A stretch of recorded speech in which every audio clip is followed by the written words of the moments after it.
If you're at all familiar with my channel, you know that I am a BMW E34 enthusiast. E34 is one of my favorite chassis amongst them all, my all-time favorite. I have had many E34s, some that have gone, some that have stayed, and there's always been the dream E34. And for some people, they may say it's an M5, others may say it's a 540. For me, it was always the B10 Biturbo. And the fact that I'm making a video with you guys today showing you my B10 Biturbo is an unreal feeling. And I don't know if I can put words to this feeling, but here we are. Today we're gonna be going through, doing a detailed look at the B10 Biturbo, pretty much my delivery inspection, and then we're gonna be doing some of my absolute utmost important maintenance items that have to be addressed before I even drive it. So let's dig in. So the quick rundown, this is my 1991 B10 Biturbo number 268. So one of the things that makes this car extremely special is the fact that it has an Evo 2 paint color on it. It is not a standard BMW paint color. You couldn't get it on any cars other than an Evo 2 E30 M3. And when I first saw an Evo 2 in person in Macau Blue, I absolutely fell in love. It was just the most gorgeous color in the light. It basically can be black, blue, and purple depending on what lighting you put it in. And it has this deep metallic in it, and it is just beautiful. So we're gonna go around and check out the car, and then we'll go and see the buffalo leather interior. Right here, the sun's coming through, and it's actually giving us a very good glimpse of the car. So you can see there, it's a purplish blue metallic, absolutely beautiful. This particular car's brief history is actually quite interesting. It is quite well traveled. So being a true Buchloh built car, this car was made in Germany. It lived in Germany for a couple years, and then it went all the way to Canada for a little while. Spent some time in Canada, then it went to the United Kingdom, and then it left the United Kingdom, and it went all the way back to the Netherlands. So I picked this car up in the Netherlands. It got shipped here overseas from there, here to America. So this car has been pretty much all over.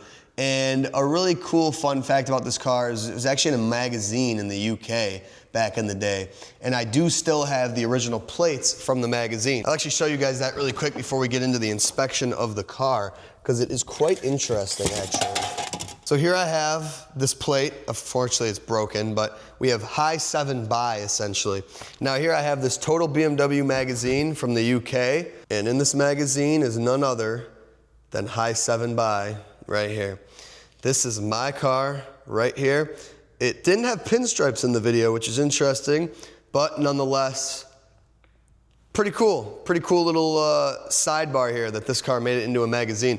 Pretty much it was an excerpt featuring the D10 Biturbo and the B10 Biturbo, which is quite interesting, but it went into kind of the specs, the details, etc. It gives you all the rundown of the Alpina, and you can see here in Macau Blue metallic and with the black leather interior. I love when cars come with stories like this. And to still have the original plate from the UK is really awesome. But now that the quick intros out of the way, let's go ahead and give it the initial walk around, inspection, etc. We'll look at it, talk about it, and pretty much see the condition together. I have not really looked around this car. I definitely haven't looked under it. I haven't done anything to it since I got it. So this is essentially our first look. And you can see right there in the sun that's coming through, you could really see the true kind of color, and you really see how it basically fades purple to blue, and it is just amazing. Just gorgeous, gorgeous, gorgeous. Now I know the absolute first thing people are gonna be saying in the comments, don't worry, I got it covered. We are missing the Biturbo kidney badge right there. So I already got that delivered here. We're gonna install that later. But overall, this is a 145,000 kilometer car, which is a pretty young car. I believe that puts us at just shy of 100,000 miles. It's definitely not a low mileage car, but it is almost completely original paint, and that is really cool. So walking around, I mean, the car is in, immaculate condition. We have the Euro headlights, of course. There we have our air dam. And now if you look at my B10 to this air dam, they are actually different. The NA B10 and the Biturbo have one uniqueness between them on the air dam, and that is that the Biturbo actually has slats here for your intercooler, because the intercooler for the turbos is right here. The B10 3.5 has a flat, full fascia where this is all filled in. So that is unique to the Biturbo, and I think it's very cool. Going around, we have obviously our Alpina wheels here, 17-inch staggered Alpina alloys, as they call them. Absolutely gorgeous wheels. This car is equipped with the pinstripe, luckily, because the B10 3.5 is not, and I'm just a sucker for the pinstripe. It looks fantastic on this car. It appears to be their silver decor. It's definitely not gold, but we got Continental tires on here, and overall, just really good shape on the body. We do have some cracked door handle gaskets, which I will get to, not today. This car has a few signs of basically its life in, the colder places. The trim that runs along the fenders is starting to deform. A couple of the side trims here are starting to bubble, which is basically classic on these. I just gotta get a full set of them, no big deal. That'll be little minor stuff I'll be doing over time, not necessarily in this video, but we will do it. Now, of course, the important thing here is how do the doors look, and we have no rust on the inside lowers of the door. That is the utmost important thing to me when buying an E34. I do not want rusty doors, and we all know that E34s are unfortunately prone to it. So luckily, this car is good from that, and that was probably the most important thing when buying it that I needed the seller to show me, because I could not purchase this car if it had rusty doors. But you can see there, all four doors are just mint. And being a 91, it is it's got the nicer lower trims that are less prone to rust. This car does have the wing, unlike the 3.5. I can't remember if the wing would be particular to a B10 Biturbo or if the 3.5s could have them. I want to say it's just a B10 Biturbo thing. But you got the pinstripe coming around. Coming here in the back, we have our B10 Biturbo badge. On the other side, we have our Alpina badge. Now, what's confusing to me is that this badge right here is like a decal. It is not like their typical painted plaques. I'm not sure if it was an option between Biturbos or if this is just a replacement badge and it's incorrect. So I'll probably have to get a new badge there. But that is a little weird thing I noticed. We got our bigger Alpina polished exhaust tips. It is missing the toe cover, which is a bit of a bummer, but luckily I know a guy that has a few of those laying around. That's me. So I obviously have my car cover I just shoved in here. But this car does come with the BMW 6CD changer right there. We have a toolkit right there. Here is basically all of our plates. So we got a BMW 5er plate. We got the original UK H7 bi plates. There's the magazine I showed you. And then these are the plates from, well, these should be the plates from the Netherlands.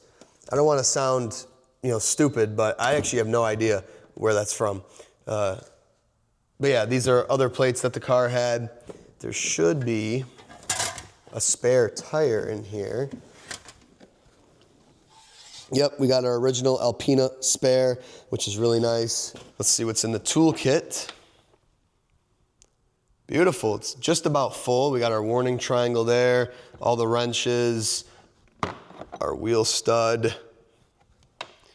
I believe a screwdriver would be there. Something's missing right there, not a big deal. And then coming around this side, it's also nice. I mean, the body of this car is beautiful, and I'm very satisfied with it. Now, a fun fact about Biturbos is this was actually one of the most expensive projects Alpina ever embarked on. I believe this car cost over $3 million in R&D back in the day, which is just unbelievable.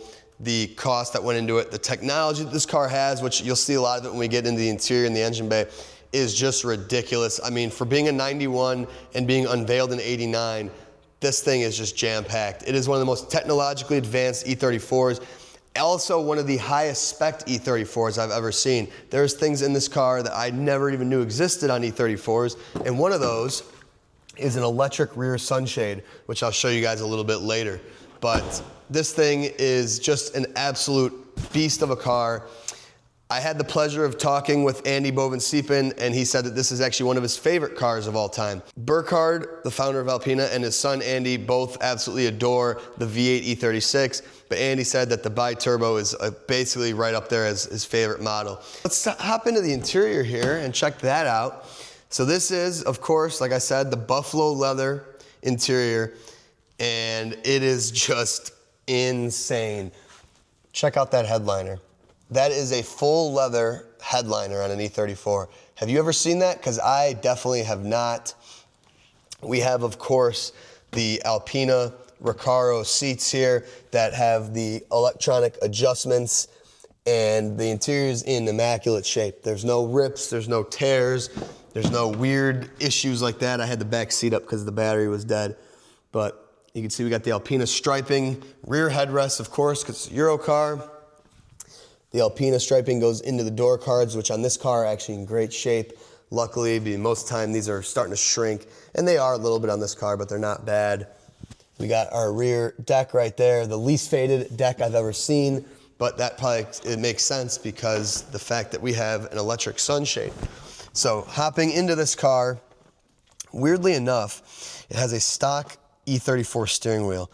I can't figure out why it has this because it should have an Alpina wheel, but I guess ultimately you could pretty much spec an Alpina however you wanted, and maybe they didn't want the Momo, but I will probably get a Momo for it because I think it will look better. We have the leather A-pillars, again, leather headliner, and if you look in the back there, let me turn the key on here.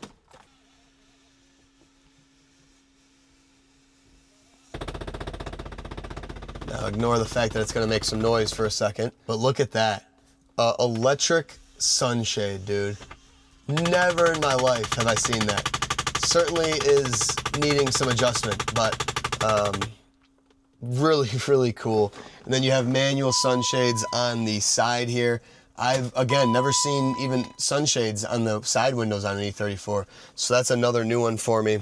The Alpina cluster, of course, and it's EML, and that is because this car actually has the throttle body, the electronic, so it has some things that you've probably never seen. It's equipped with ASC, which again, we've never seen on an E34 up until, I believe, 94. The fact that these Alpinas had that electronic throttle body in 89, whereas a stock 535 didn't get it till 93, just goes to show you Alpina really paved the way for a lot of the things that BMW would come to do. These cars got those things first. Down here is the auxiliary Alpina gauge cluster. Mine doesn't actually work. If you look, there's no numbers. That I have to figure out. I'm not sure what's going on with that. Lights on. We have a stock radio in this bad boy. And then right here is the Lededruk. This is basically the electronic boost control that you can go from 0.4 bar to 0.8 bar.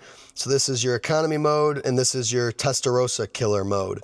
And the B10 Biturbo was faster than the Ferrari Testarossa in period. So this is an absolutely obnoxious security system. So to start this car, every time I have to put the fob into that thing right there, and then it'll flash the flashers and it'll unlock the ability for me to start the car. Also has a keyless fob right here. I don't love it, but it's there, and I feel like to take it out would be a nightmare. This works, which is cool. It's in, kilometers, of course. We have a electronic dimming mirror, which again, super, super fancy for a early E34. I believe that this didn't come around until 1995. We have a cassette holder right here in the middle, and it actually works, which is insane. That's our rear sunshade button, as I showed you. Window buttons are standard. We have the shift pattern right there. And then, of course, in the center console here, which you probably can't see because it's a bit dark, we have our plaque right there for those doubting my authenticity. BMW Alpina B10 Biturbo 0268. Kind of hard to see with this lighting, but there you have it.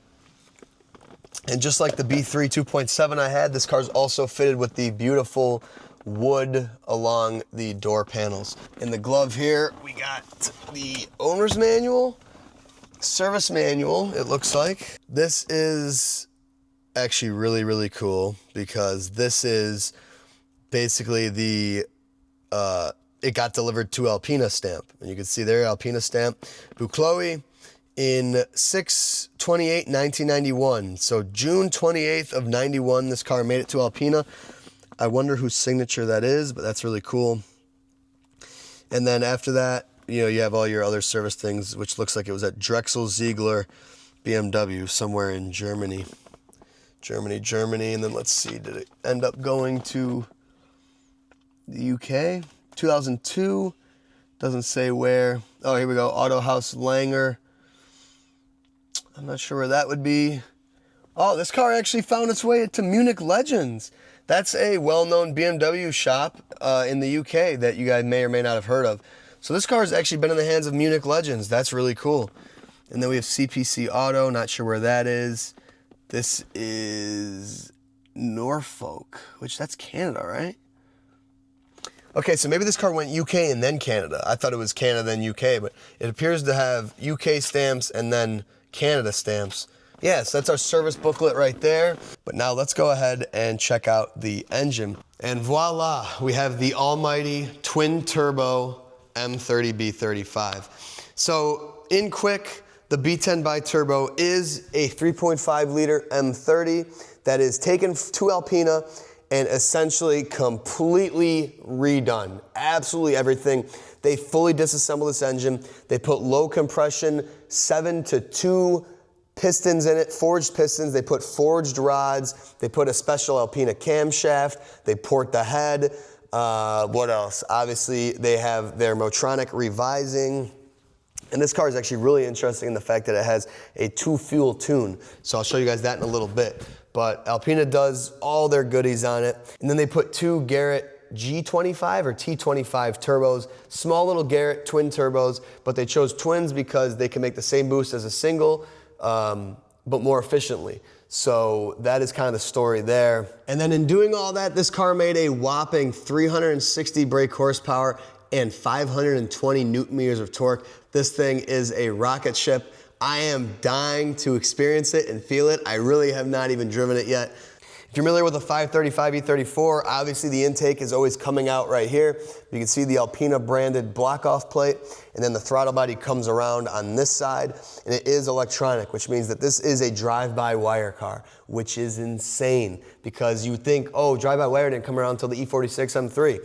No, man, these things were using it in 91 or actually 89 when it came out. So it's just absolutely ridiculous. And they also used a 2-fuel tune. So I'm gonna bring you guys over here and show you. Here in your auxiliary relay box that all E34s have, you'll see a sticker here that says 95 ROS and 98 ROS. And if you open this box up, you will see right here, there is a fuse block, and there's a red little thing in it. And what you can do here is switch between your 98 ROS or your 95 ROS tune. So you take this chip out, put it here, and now you're making a different fuel. There's a better look at the electronic throttle body. So 1993 535s will come with that. Extremely rare, but they will. Here's our Alpina specific air box. There's the heat shield for the turbos. You really can't even see them, but from underneath, when we get on the lift, we'll be able to check them out. Your Alpina valve cover, Alpina Castrol 10W60 recommended sticker right there. There is the shock tower VIN. That's how you confirm the authenticity. WAP BAT L00 blah blah blah 268. There is our Alpina plaque right there with the VIN as well. And then there is our Sonderlac sticker. So, all right, so let's go ahead and fire it up because I got to pull it out, get some stuff out of the shop. But let's hear it run. We haven't done that yet. And hear this mighty Alpina. Oh, there we go.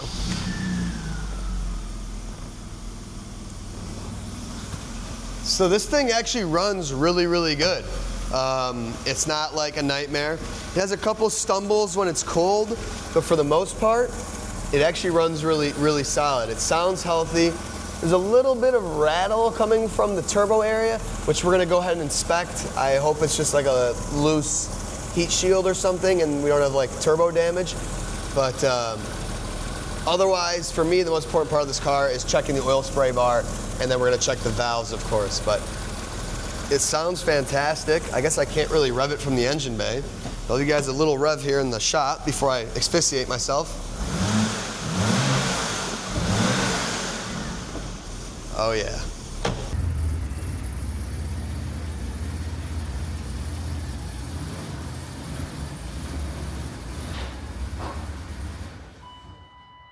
So here we have the world's fastest four-door from 1984 to 1987, only to be dethroned by the B10 Biturbo.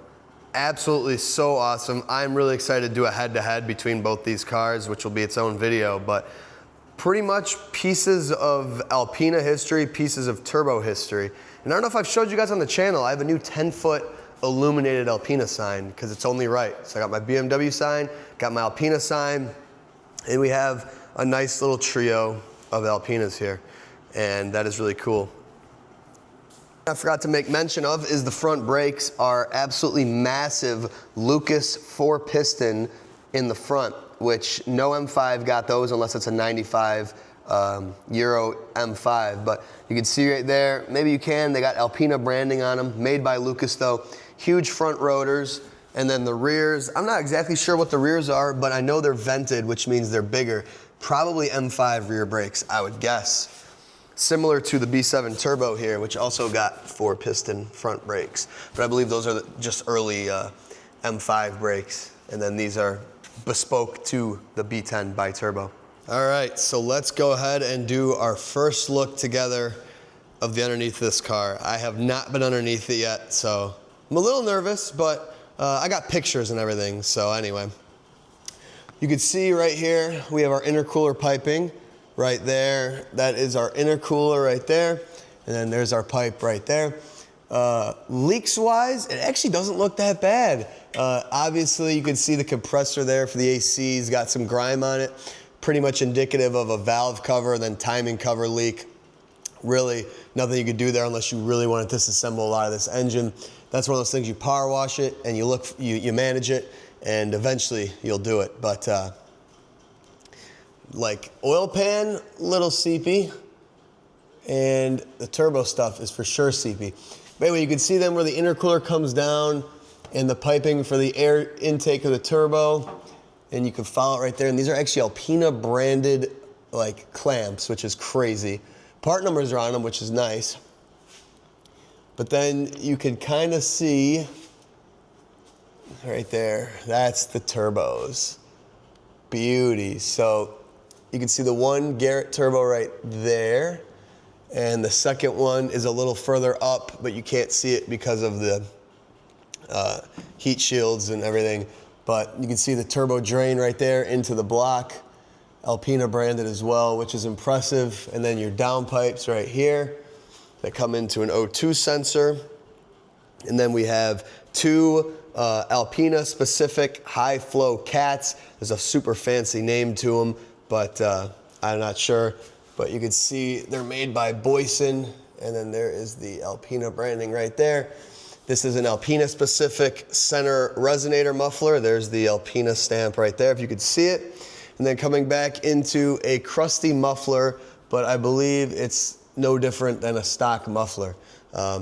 Bigger tips on it, of course. So this is a full custom Alpina exhaust. Maybe the muffler, I'm not entirely sure. Another fun fact about the B10 Biturbo is it has a unique transmission. This is actually a transmission not found in any standard BMW model of comparison. This is a G290, you can call it. It's pretty much an adaptation of a 280 Getrag from an M5. But as we all know, 280 Getrags didn't age well. So Alpina redesigned a G290 with Getrag to be more powerful or stronger, to hold more power. So yeah, this is what you would call a hen's tooth item. You do not want to damage it because good luck ever finding it. And you can see part numbers up there. I don't see any Alpina branding on it, but I'm sure there is somewhere. Then you have a Alpina specific trans brace, a big old Guibo. Holy crap, that's gotta be unique to this car. Never seen a Guibo that big. But yeah, otherwise the trans isn't really leaky. I mean, maybe a shift shaft seal, but nothing that's like dripping on the ground, nothing that's too worrisome. Again, seepage all here, but nothing that's like freaking me out. A lot of the suspension stuff is actually pretty crusty on this car. And I don't know if this is a testament to like how they built E34s, but you can see a lot of things that are under here that look really crusty, but the body itself is super clean. You can see my frame rails and the pinch welds there.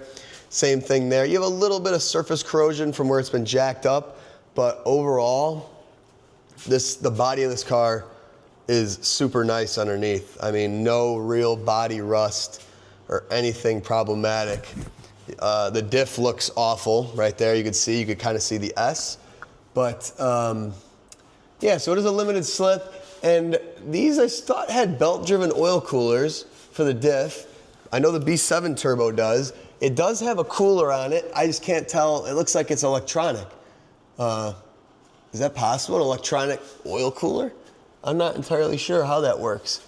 You can see all sorts of, well, there's a diff line coming over here, wrapping up and going, where is it even going? That's actually pretty crazy. I'm not entirely sure where all these parts go, because that's a diff line, but it comes all the way up and it goes, disappears by the gas tank. That's weird. But yeah, so this is all unique stuff. Fuel filter we're gonna go ahead and do because it looks pretty dang old. And the bracket's crusty as well. So we'll get her a fresh fuel filter right now. Exhaust broken, bracket right there. This one's on the verge, so we'll go ahead and do those. I should have some on hand. Dog bones have been replaced, but they are a little corroded. This car looks exactly like a car that's been to like UK and Canada. Body's not rusty, but a lot of the other stuff like suspension is pretty rusty. So, but you know what, it doesn't matter because this is my personal bi-turbo. I don't care how it looks. I will go through and fix and restore it as I wish over time. It does have self-leveling accumulators and all the original shocks are still in place. You can see they are leaking. That's gonna be something to probably address, put some Bilsteins on there to get rid of that garbage because those are worthless. But yeah, that's pretty much the short and sweet of the underneath of this thing. I mean, it's just really interesting seeing the bi-turbo. Yeah, I'm pretty happy with the underneath of this thing, but we'll get it back up on the ground and then we gotta do some engine stuff. I'll tell you what the first thing this car needs before we do anything at all, and that is hood shocks because, yep, there you go, barely holding on there. Luckily, I have two brand new ones in stock, so this should take no time at all. That one's broken. Out with the old. So the last thing you want is your hood crashing down in the wind on your head or whatever. And then you just click them on. Boom. Easy as that.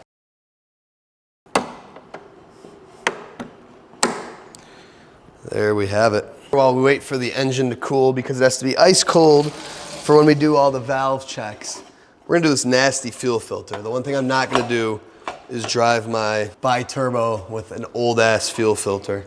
So we'll try to do this without getting sprayed. These hose clamps are in horrendous shape. I have to replace these. And the line is a bit old, so I'll probably do that as well. Ooh, that thing was on the verge of a leak. Man, it's just like that. Making my life easy. Fuel looks clean on this side, which is good. Oh, yes.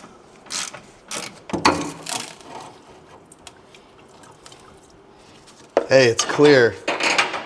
And that is a good thing. 2003, come on, man. That is old. That is 22 years old. Come on. Ah. There we are. Okay, I got the old piece of fuel line out. This is the one that goes from the filter to the hard line to the engine. Again, it's easy, it's short. This one goes all over the tank and it's not cracking. I know it theoretically should be done, but it's in decent shape and I'm not gonna go ahead and, that's a whole thing, but fresh line, cut to fit. We're not gonna be reusing these hose clamps. They are trash.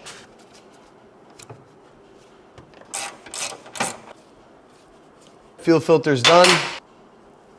And on to the very important thing here. This is the reason why I have not driven this car, because we have to check our oil spray bar. And while we're in there, we'll check our valves and adjust them if need be. But I could not get myself to drive this car without checking if these oil spray bar banjo bolts are intact, because that is a surefire way to destroy a cylinder head, and destroying a biturbo cylinder head would not be good. We'll check the coolant level. Absolutely perfect. Blue coolant, so that's a plus. Looks like the airbox can probably stay in. This has to come out. Plug wires. These got some special sheathing on them, but otherwise they're kind of the same. Now, spark plugs would be a good idea to do here, but I don't have any on hand. I believe these will take special spark plugs anyway, so that'll be down the road. This is pretty much just bare maintenance, or bare minimum maintenance that I'm doing to ensure the car is like safe to drive. Now you can see the breather for the crankcase, which is different. Usually it goes into the intake boot. This is a bit different. It actually utilizes the bolts from the valve cover.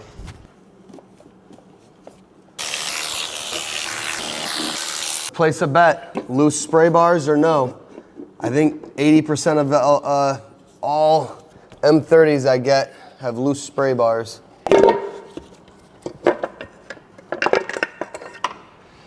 Okay, it is beautiful in here, first off. Let's see. Tight? Tight. Wow. Wonderful. Both of our spray bars are tight. I would argue that these have actually been replaced. So I'm actually gonna leave these untouched because if these are solid in here, then they're solid in there. I could pull them out, put Loctite, but I bet that's been done before. Let me check a couple valves really quick. By hand, these feel like they're pretty good. Alpina actually does have a little bit of a different spec from BMW. I believe they're a little tighter. Let me pull up my phone here and check really quick. So Alpina calls for 0.25 millimeters on these. I want to say a traditional M30 is 0.3. So I want to say that it actually requires a little tighter valves. Go ahead and check the cap and rotor. Over or under 2010, what are we thinking? Let's see. Bruh, no way. I'm almost embarrassed to say. Can you see that? 1990. Original cap and rotor, are you serious? How do you even run? 30 plus years old, 35 years old, and 100,000 miles, and you're still on here? Hey, you did good, my friend. How did this thing even make power? Holy crap, I'm glad I'm doing this. 91. Yeah, so they're both original. This just happens to be manufactured in 90, this is 91, but the car is a 1991. And this doesn't look bad, to be honest, for a rotor from 1991. It's actually not that bad. I got myself a cap and rotor from the house, but before we get back to there, let's go ahead and start checking these valves. So this one right here is where we could check it. So the Alpina spec calls for 0.25 millimeters go, no go at 0.30. So I believe they're a little tighter than a standard M30 would be, just a little bit. And we're gonna go from the actual tappet this time. Usually I do from the cam, but I wanna follow these specs here. 0.25 goes in there perfectly. 0.30, way tight. It's about in spec. So now let me spin it over and try some other ones. I think we could tighten this one up a little bit. 0.30 goes in there a little too easy. So we will start adjusting procedure like we've done it on many, many, many of my engines. Allen key on the eccentric. 0.25 goes in there nicely. 0.30 does not. Okay, so that's our first one adjusted. So that's the premise. You guys have seen it a million times on my channel. Now I'm gonna rip through and make sure that the valve lash is correct on every single one.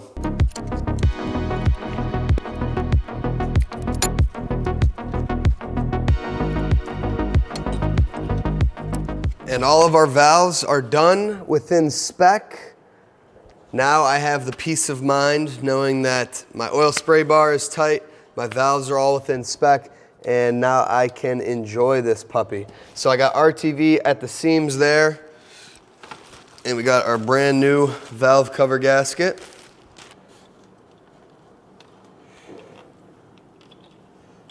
Now we're ready for our valve cover.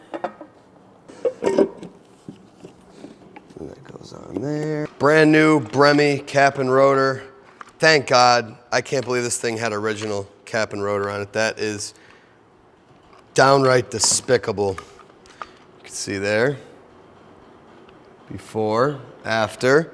I think she'll be pretty happy. Before, after. All right, let's pop this in.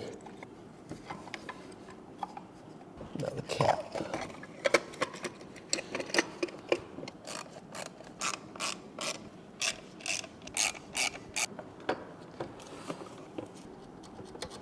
While we were waiting for that RTV to cure, we're gonna have some fun with a new tool I got, a smoke detector. And I'm gonna smoke test this thing really quick just to make sure we don't have any vacuum leaks. Obviously we discovered the one, but especially being turbo, I think it would be a good idea. See here, we already got smoke. Pump it up, see what we got. Oh man, what the hell? Okay, we got a bad vacuum leak. Coming right out the plenum, there's a little port. A bung, I guess. And there is a hose that's supposed to go to it, but it's too short. As you can see right there, that hose and that little nipple, and that is a vacuum leak. So let me see. So it's this hose right here. All right, that connection has been restored. I got a piece of soft line that is joining them with zip ties, so that should be pretty good. I mean, big boost cars tend to do all right with zip ties, so I think she'll be just fine. So let's fire this back up and test her some more. Between the vacuum leak up there with the breather and then the vacuum leak down there, I'm surprised this thing ran as good as it did. Had a bit of a harsh startup, which I'm thinking between all the things we just did, we'll probably remedy it. Sweet, I think we're good. All our vacuum system is back in order. Tighten this puppy down.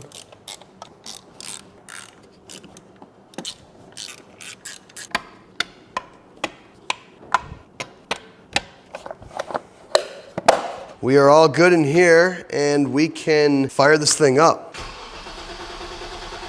Gotta build fuel pressure from the fuel pump or the fuel filter job.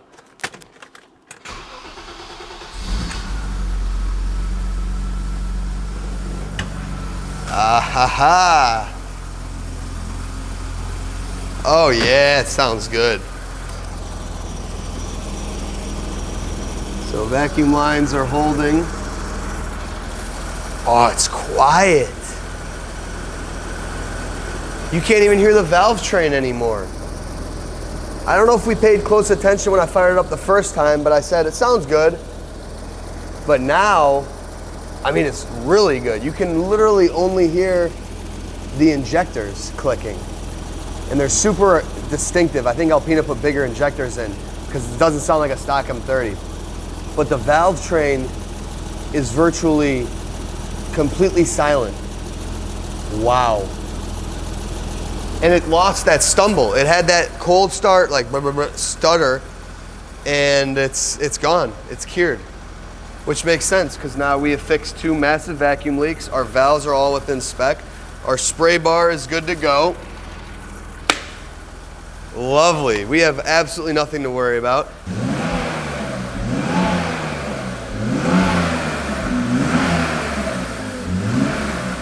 And that leaves us with about one thing left to do, a very important thing, and that is add our badge here.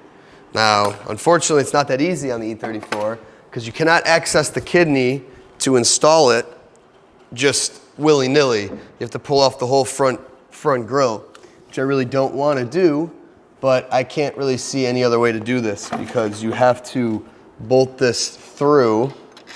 And you can see there's pretty much nowhere to get my hands. So luckily I've done this a time or two. Clip there, clip there. All right, coming out the front. Ouch, that's a gnarly gouge to the finger. The biturbo has drawn blood. Ooh, thank you very much. Lovely. There we go. There we go, that'll do it. should just be able to pop this bad boy in.